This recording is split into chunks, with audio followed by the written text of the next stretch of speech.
À la une de l'actualité ce soir, une campagne triple 20 pour commémorer un triple événement. Celui de l'assassinat de Norbert Zongo, celui de l'anniversaire du centre de presse Norbert Zongo et de la journée nationale de la liberté de presse commémorée ce 20 octobre au Burkina. C'est le centre national de presse Norbert Zongo qui a l'initiative de ces activités. Et puis c'est fini ce soir pour l'Assemblée générale des EPE. Exercice des redevabilités dans la gestion des finances publiques.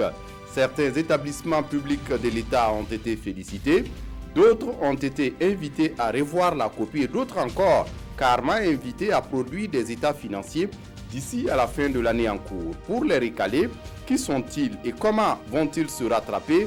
On en parle dans cette édition.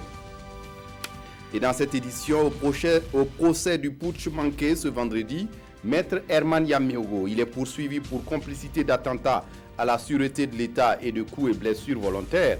Même s'il reconnaît avoir apporté sa caution morale et intellectuelle au putsch par ses déclarations, il plaide non coupable. Les détails à suivre dans cette édition, ce sont là les titres du 20h. Mesdames, Messieurs, bonsoir. Ravi de vous retrouver. Mais avant de développer ces titres, le président du FASO discute sécurité avec le ministre français des Affaires étrangères et le représentant des Nations Unies pour l'Afrique de l'Ouest. Jean-Yves Le Drian et Ibn Chambas sont venus rassurer encore le Burkina du soutien de la France et des Nations Unies dans sa lutte contre le terrorisme et l'insécurité. Explication, Paul-David Bambara, Vincent Tiendrebego. Avec le président du FASO, le ministre français des Affaires étrangères fait le tour de la coopération bilatérale entre la France et le Burkina Faso. Point saillant de cet entretien, la situation sécuritaire dans le Sahel et plus particulièrement au Burkina Faso. Nous avons pu aussi faire le point sécuritaire et évoquer ensemble le renforcement de la force conjointe Sahel, qui est une initiative très forte du G5 et qui se met progressivement en œuvre face à un combat contre le djihadisme qui est permanent. Et cela m'a permis de redire au président Kaboré combien la France était disponible pour aider à la sécurisation de ce pays qui nous est très cher, qui est un partenaire à la fois amical et audacieux. Il est aussi question de faire le point de la mise en œuvre des engagements pris par le président français depuis sa visite au Burkina Faso. À ce sujet, une maison des jeunes est à inaugurer à Ouagadougou. Cette visite prépare également un voyage que le président du Faso devrait effectuer en France en décembre prochain. Après le Drian, c'est Mohamed Ibn Chambas, le représentant du secrétaire général des Nations Unies pour l'Afrique de l'Ouest et le Sahel, qui est venu parler toujours sécurité avec le chef de l'État. Les Nations Unies sont disposées à continuer à travailler avec le gouvernement et il est nécessaire de veiller à ce que l'opération de lutte contre le terrorisme soit menée dans le respect des droits internationaux et que les réponses sécuritaires soient accompagnées de l'amélioration globale envisagée dans le plan d'urgence pour le Sahel. Nous nous sommes réjouis de la décision du secrétaire général de répondre favorablement à la demande d'éligibilité de Burkina Faso au Fonds pour la consolidation de la paix. Troisième audience, aujourd'hui à Kossiam, le gouverneur du district 9101 du Rotary Club, reçu par le président du Faso. Alain Naki, en visite au Burkina Faso, est allé parler de la vie et des actions du Rotary pour le bien-être social des populations burkinabè. De Kossiam, direction la primature, où une délégation de femmes engagées dans la lutte contre les pratiques rétrogrades nuisibles à l'épanouissement des femmes et des filles est allée échanger avec le Premier ministre sur leur contribution à mettre fin à ces pratiques. Conduite par l'épouse du chef de l'État burkinabè Sika Kaboré, la délégation a surtout sollicité davantage le soutien du gouvernement burkinabè. Urbain Sommet, Maxime Zongo.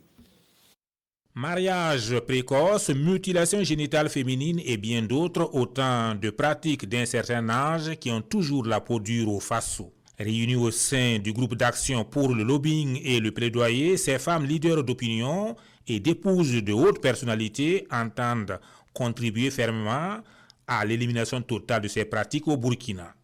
Et elles sont allées expliquer leur plan d'action au chef du gouvernement. On a présenté au Premier ministre les actions de sensibilisation qu'on a menées déjà auprès des partenaires et auprès aussi d'un certain nombre de catégories de la population, notamment les femmes corps habillés, les artistes et puis les élus locaux. On a aussi, au terme de ces échanges, rappelé au Premier ministre les engagements qu'il a eu à tenir lors de notre panel multisectoriel tenu en octobre 2017 et qui touchait 6 ministères, notamment la santé, la justice, la culture, l'éducation. Le groupe d'action pour le lobbying et le plaidoyer qui a vu le jour en 2016 est dirigé par l'épouse du chef de l'État, Sika Kabore. Déjà, à son actif de très nombreuses campagnes de sensibilisation et de plaidoyer au profit de personnes vulnérables. Par cette démarche auprès des plus hautes autorités, obtenir leur soutien afin de passer à la vitesse supérieure. Et justement, à propos des mutilations génitales féminines, du 22 au 25 octobre prochain se tient à Ouagadougou une rencontre de haut niveau sur les mutilations génitales féminines. Une occasion de consolider l'engagement politique mondial et la planification des stratégies spécifiques de lutte.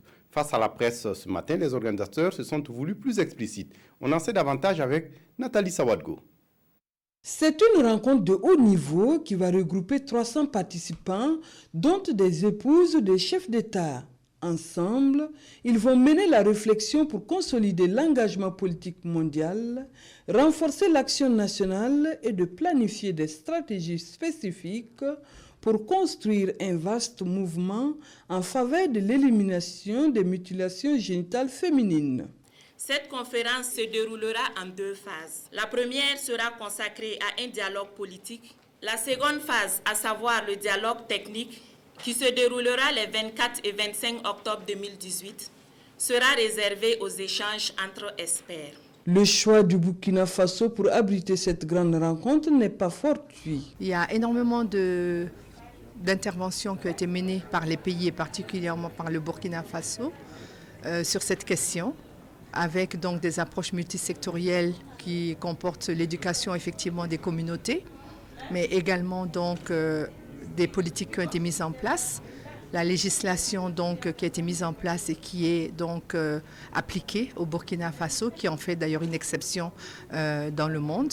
La conférence est placée sous le thème « Galvaniser les actions politiques pour accélérer l'élimination des mutilations génitales féminines ». Les participants viendront des pays d'Afrique, d'Europe, d'Amérique, de l'Indonésie et du Yémen. Dans l'actualité ce soir, cela fait 20 ans que le journaliste d'investigation Norbert Zongo a été assassiné sans que la lumière ne soit faite sur ce crime. 20 ans également que existe le centre de presse qui porte son nom. Et ce 20 octobre, le Burkina Faso commémore la Journée nationale de liberté de presse. Un triple événement qui mobilise les défenseurs des droits de la presse dans le pays. Ce jeudi, ils ont lancé une série d'activités. Ismaël Dilouma Sirima pour les détails. L'enregistrement d'une émission pour lancer les activités de la 20e Journée nationale de la presse. Sur le plateau, un syndicaliste, un avocat et 2 acteurs du monde de la presse face à 2 journalistes. Dans le public, des étudiants en communication et journalisme aux côtés de certains défenseurs de la liberté de la presse. Dès les premières minutes, on évoque le dossier Norbert Zongo avec en toile de fond la question de l'extradition de François Compaoré. Il devrait ne même pas attendre d'être extradé. Il devrait venir répondre devant la justice de son pays et dire ce qu'il sait de cette affaire. S'il n'y est pour rien, je ne sais pas pourquoi il se débat autant, pourquoi il se démène autant pour ne pas venir dans son propre pays et s'expliquer. L'émission dure 52 minutes.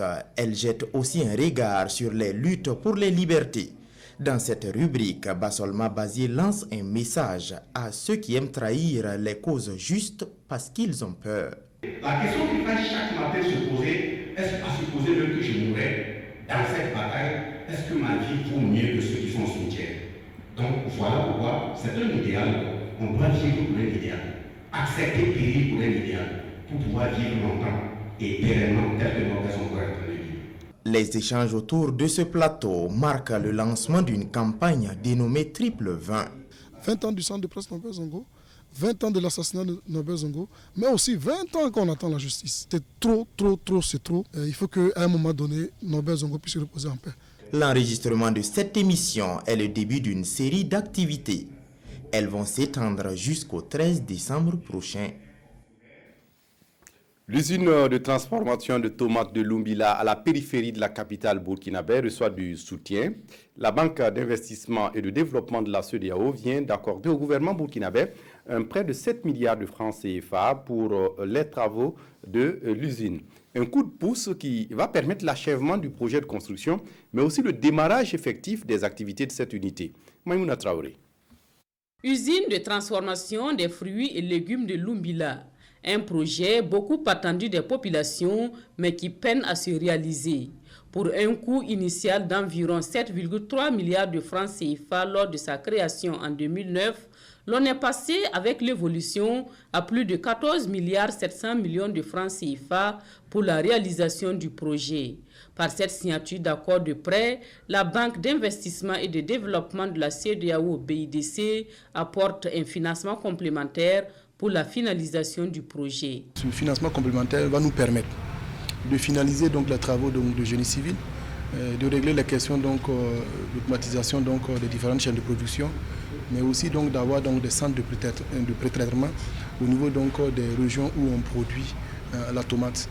La BIDC est le principal partenaire du Burkina Faso dans la construction de l'usine. The objectives of the bank is to assist member states. Le devoir de la banque, c'est d'accompagner le Burkina dans la réalisation de ces projets de développement. C'est dans ce cadre que nous avons participé au financement initial de ce projet. Et vu la nécessité de ressources additionnelles pour accompagner ce projet qui a un impact très important pour le développement du milieu rural, la banque a le devoir d'accompagner le Burkina pour l'achèvement des travaux de ce projet.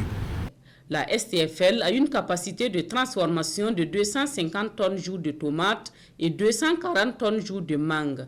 Elle devrait à terme participer à la dynamisation des secteurs porteurs pour le bien-être des populations. Autre titre de l'actualité, exercice de redevabilité dans la gestion des finances publiques au Burkina. Les établissements publics de l'État sont au rapport depuis hier et au terme des travaux, des résolutions et des recommandations.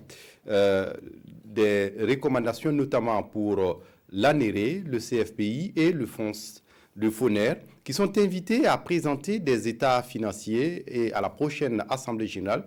Et quant au FEJ, il doit produire des états financiers d'ici à la fin de décembre 2018. Le point complet des résolutions et recommandations avec Frédéric Etienne Bassenga. 2 jours de travaux, les résultats sont positifs, 4 résolutions prises et 6 recommandations formulées. La 19e session de l'Assemblée générale des établissements publics de l'État approuve les rapports de gestion et les états financiers des 99 EPE, dont 17 fonds. Néanmoins, elle invite l'ANERE, le CFPIB, le FONER à présenter leurs états financiers à la prochaine Assemblée générale, invite le FEJ à produire des états financiers certifiés pour les exercices 2015, 2016 et 2017 et approuve les états financiers du CAO gestion 2016. Si l'Assemblée générale est satisfaite de façon générale de l'exercice 2017, il reste cependant beaucoup à faire pour l'amélioration des prestations fournies aux usagers de l'administration. Pour ce faire, elle formule des recommandations. L'Assemblée générale des établissements publics de l'État, réunie en sa session ordinaire des 18 et 19 octobre 2018, recommande à tout établissement public de l'État de s'approprier le processus du budget programme et d'optimiser ses contributions à sa mise en œuvre. À tout ministère de tutelle technique des établissements publics de l'État de tenir des rencontres sectorielles avant chaque session de l'Assemblée générale des établissements publics de l'État en vue d'apporter des solutions aux difficultés relevant de leurs compétences. À tout établissement public de l'État de veiller à la transmission à bonne date des états financiers à la Cour des comptes. À tout établissement public de l'État de veiller à la transmission systématique des informations relatives aux prestataires et fournisseurs défaillants à l'autorité de régulation de la commande publique ARCOP. À tout établissement public de l'État de veiller au respect des dispositions fiscales dans l'exécution de ces dépenses. À tout Fonds national de financement de prendre les dispositions pour réaliser un audit de la gouvernance, de la gestion du portefeuille des crédits, du système de garantie et des modalités de recouvrement des prêts. Paul Kabatiba félicite les EPE pour le travail abattu avant de les encourager à faire mieux.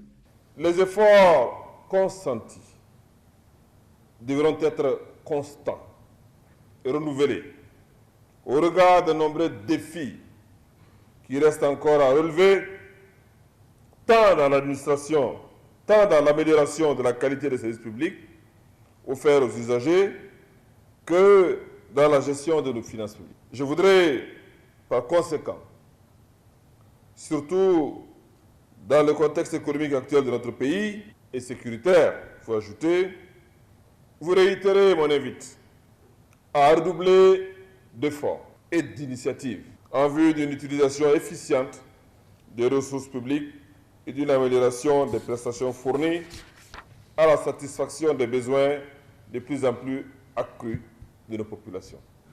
La prochaine Assemblée générale des établissements publics de l'État est prévue les 18 et 19 juillet 2019. La Sonabi vient d'ouvrir un nouveau centre amplisseur, un centre qui consacre un renforcement des capacités à satisfaire la clientèle avec une demande en gaz de plus en plus importante. Ce sont 2 chaînes, dont une réservée exclusivement aux bouteilles de 6 kg et une chaîne mixte. Souleymane Sanou et Solage Guigman sont allés voir ces nouvelles installations pour nous, compte rendu. Un nouveau centre d'emplissage à la Société nationale burkinabé des hydrocarbures. Cette infrastructure réalisée ici sur le site de Bingo a coûté plus d'1 milliard de francs CFA et doit permettre à la Sonabi d'augmenter sa capacité de chargement de 49%. De quoi réduire les ruptures de gaz sur le marché.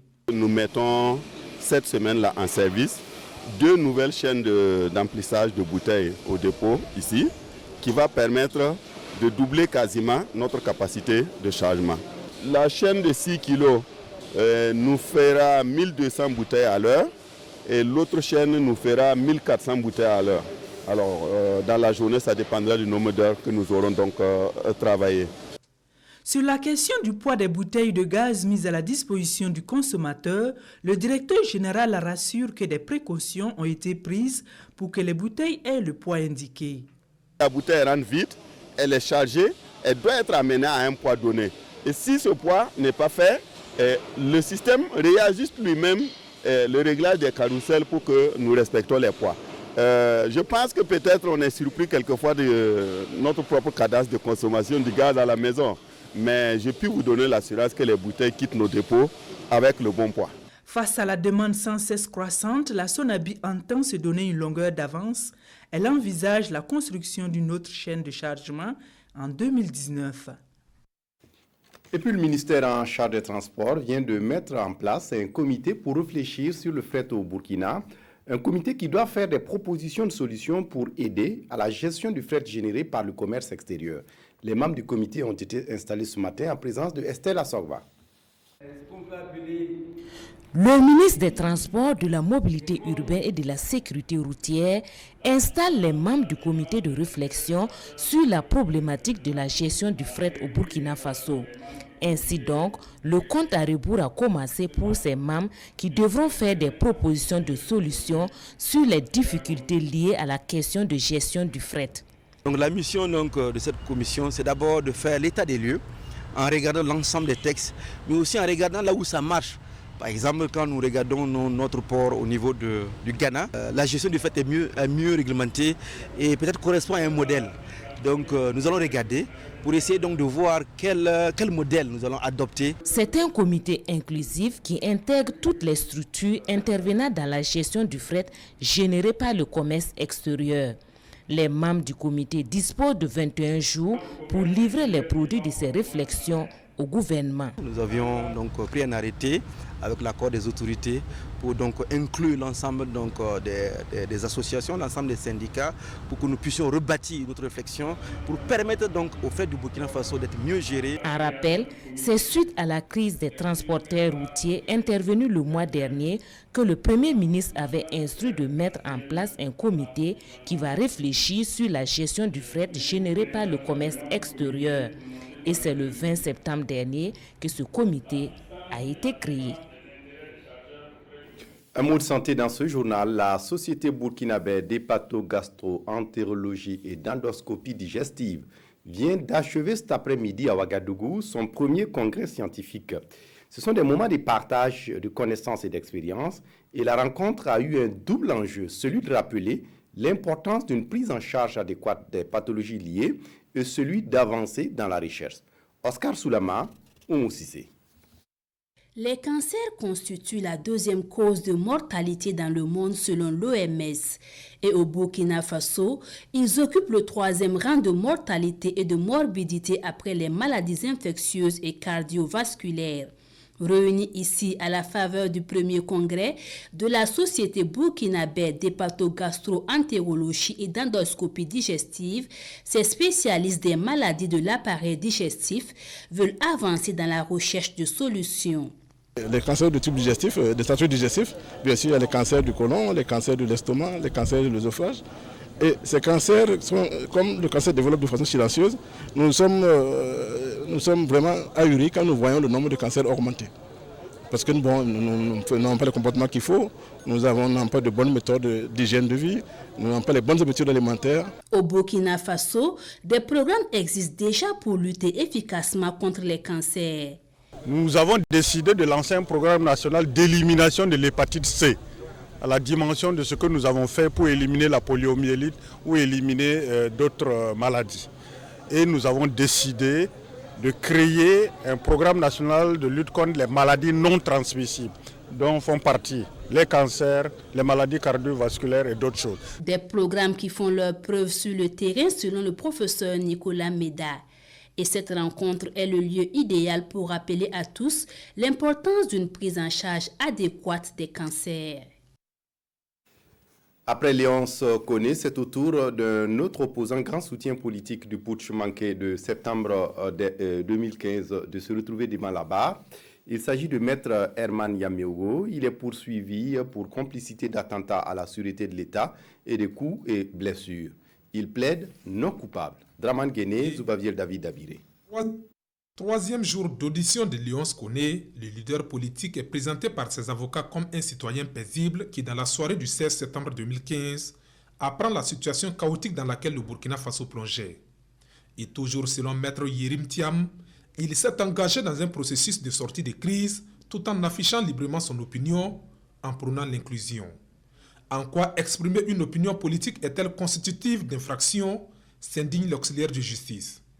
Pour les avocats des partis civils, Léonce Koné ne s'est pas contenté d'opiner sur le coup d'État, mais a apporté un soutien matériel à son exécution. Maître Hervé Kam avait pour preuve la déclaration de soutien des partis de l'ex-majorité, l'argent venu de la Côte d'Ivoire et la mobilisation des militants pour conforter les putschistes. Un débat houleux s'engage entre les conseils de l'accusé et la partie civile sur la question. À la fin de sa déposition, Léonce Koné souhaite un prompt rétablissement aux blessés, un repos paisible aux âmes des disparus avant de dresser un réquisitoire contre la transition et ses acteurs qu'il qualifie d'adeptes de la violence politique.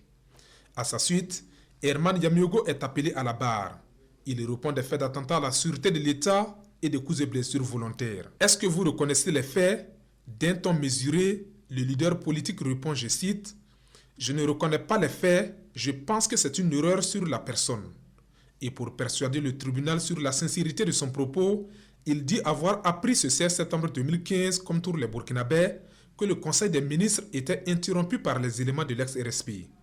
Il appelle alors Léonce Koné et d'autres leaders politiques à son domicile. Cette rencontre spontanée avait pour but, selon Herman Yamiogo, de recouper les informations sur la situation afin d'aviser. Dans la matinée du 17 septembre 2015, il prend connaissance du communiqué annonçant l'avènement du CND. Avec des camarades politiques, il est reçu par le général Gilbert Djendjiri.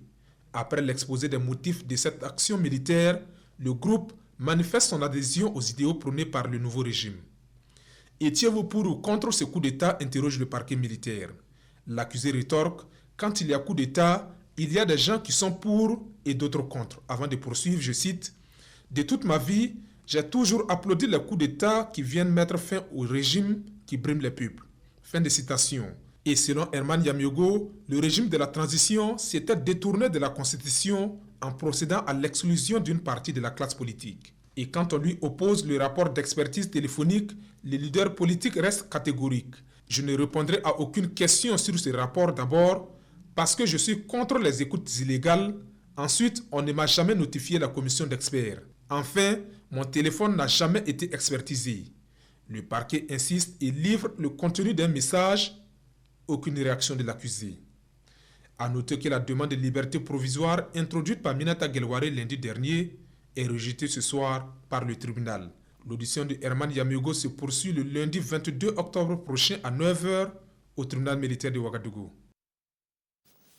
Des salles de classe décoiffées, des murs écroulés, c'est un triste constat après le passage hier de la pluie au lycée municipal de Bogodougou dans la zone non lotie de Goudrin, dans l'arrondissement 10 de la capitale burkinabé. Élèves et professeurs se sont retrouvés donc ce matin sans salle de cours. Constat avec Césaire Carfo et Tanga Kafando. Une salle de classe écroulée, une autre décoiffée, la salle des profs et l'administration soufflée. C'est le triste constat au lycée municipal de Bogodougou, dans la zone non lotie de Goudrin, à l'arrondissement 10 de Ouagadougou, après le passage de la pluie d'hier. Et comme conséquence, des élèves sans salle, le corps professoral et le personnel administratif sous les arbres et au parking, le regard tourné vers les autorités communales. Nous lançons un cri de cœur à la mairie, au ministère, vraiment de venir en aide au lycée municipal Bogodougou. Parce qu'à chaque fois, nous avons parlé de problèmes de manque d'infrastructures.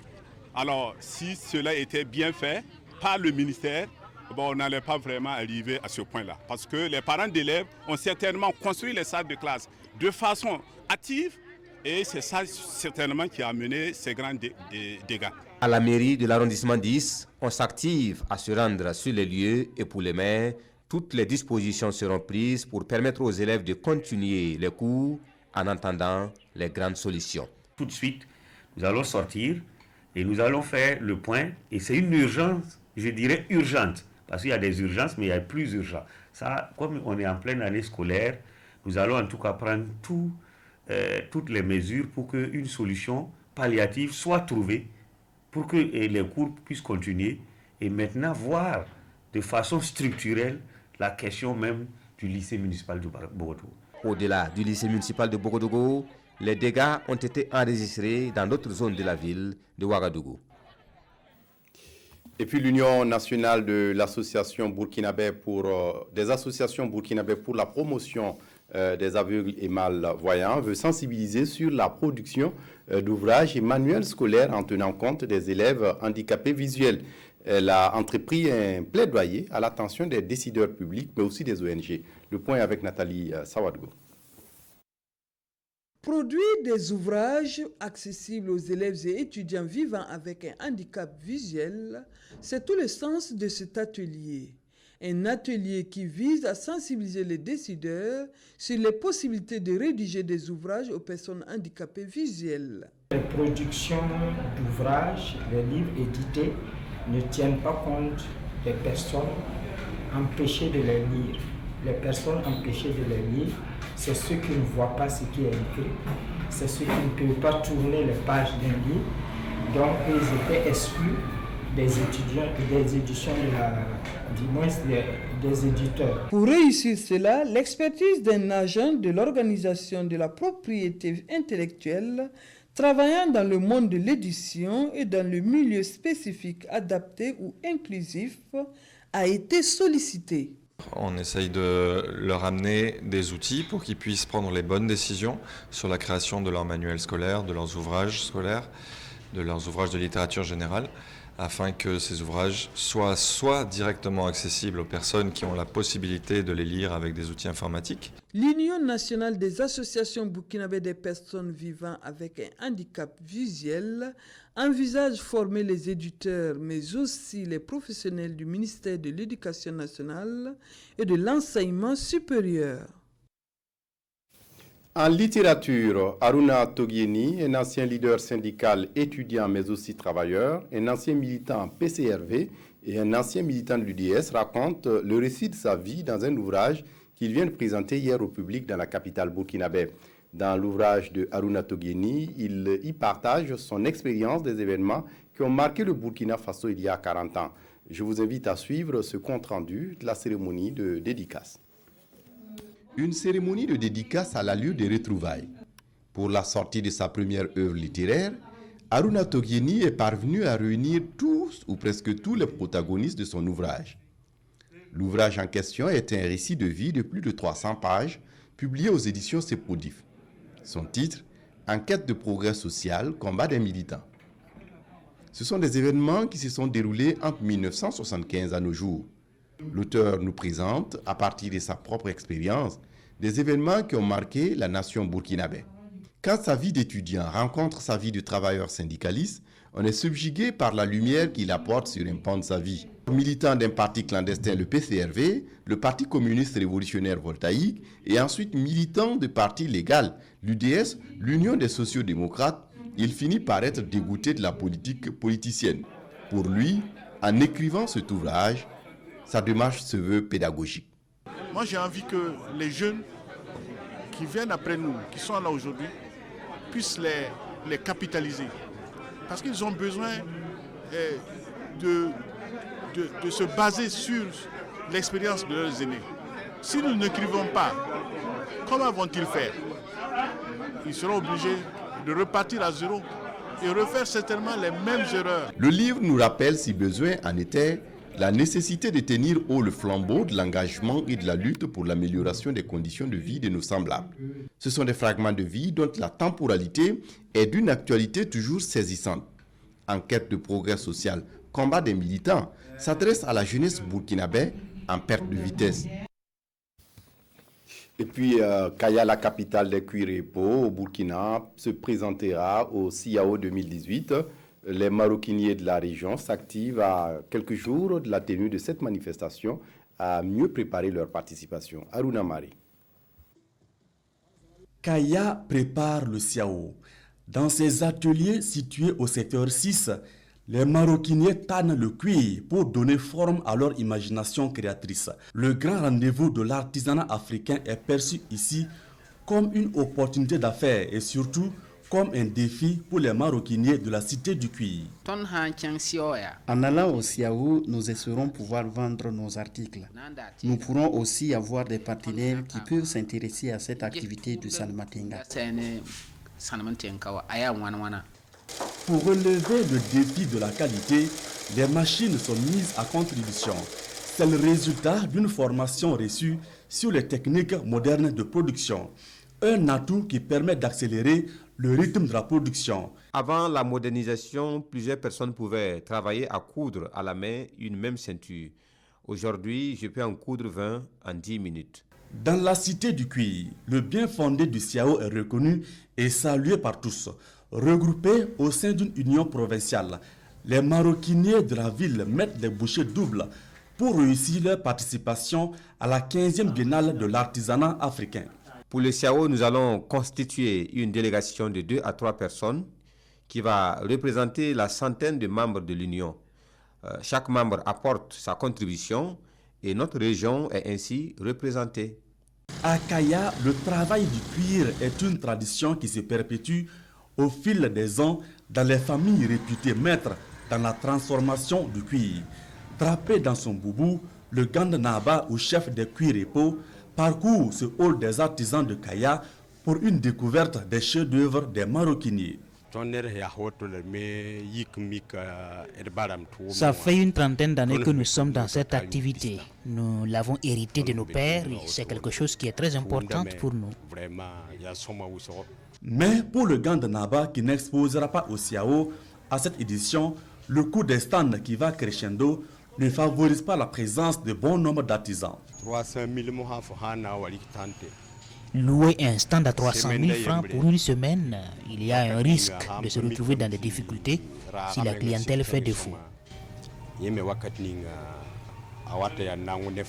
En dépit de ces difficultés, la région dispose tout de même de 3 stands mis à la disposition des artisans de la région par la Chambre des métiers de l'artisanat. Un coup de pouce pour donner du relief aux potentialités de la région. Une région que les pouvoirs publics nourrissent l'espoir de voir émerger un pôle de croissance économique pour mieux valoriser le travail des artisans. On referme ce journal avec la revue de presse des quotidiens, revue de presse signée Abdulrahman Zongo. Un gendarme tué et 3 blessés dans les rangs des forces de défense et de sécurité burkinabè et un assaillant abattu, c'est le triste bilan enregistré lors d'une énième attaque ressasse aujourd'hui au Faso d'une brigade de gendarmerie, notamment celle de Barani à l'ouest du Burkina dans la nuit de mercredi à jeudi. L'observateur fait remarquer, Barani était le seul poste de gendarmerie de la Kossi en dehors de Nounan qui n'avait pas jusque-là reçu la visite de terroristes. Il s'agit, ajoute le journal Le Quotidien, d'une vingtaine d'assaillants lourdement armés, répartis en 2 groupes de 10 et venus du pays voisin le Mali. L'observateur complète, ils sont venus précisément du village de Koubé, à la frontière malienne. Dans la même nuit de mercredi, ajoute également aujourd'hui au Faso, un conseiller municipal au Sahel a été tué par des individus non encore identifiés. À présent, parlons finances. Les EPE, établissements publics de l'État, sont à l'école de la gestion des finances publiques. Ces EPE sont en assemblée générale de 48 heures, 19e du genre, en vue d'apprécier, explique aujourd'hui au Faso, dans les détails, les résultats financiers de chacun de ces établissements. Pour Sidwaya, il s'agit de rendre compte de leur gestion des finances publiques au gouvernement. Le pays note déjà qu'il y a un satisfecit, cependant, l'arbre du satisfecit ne doit pas cacher la forêt des défis, d'où le titre « Des progrès qui cachent mal des insuffisances ». Quant à l'observateur, il s'agit de 2 jours pour voir clair dans 99 boîtes des EPE, au fin justement d'une nouvelle méthode de gestion harmonieuse des fonds publics. Voilà, c'est tout pour ce journal. Merci de votre attention. Très bonne suite de programmes sur la RTB. Au revoir.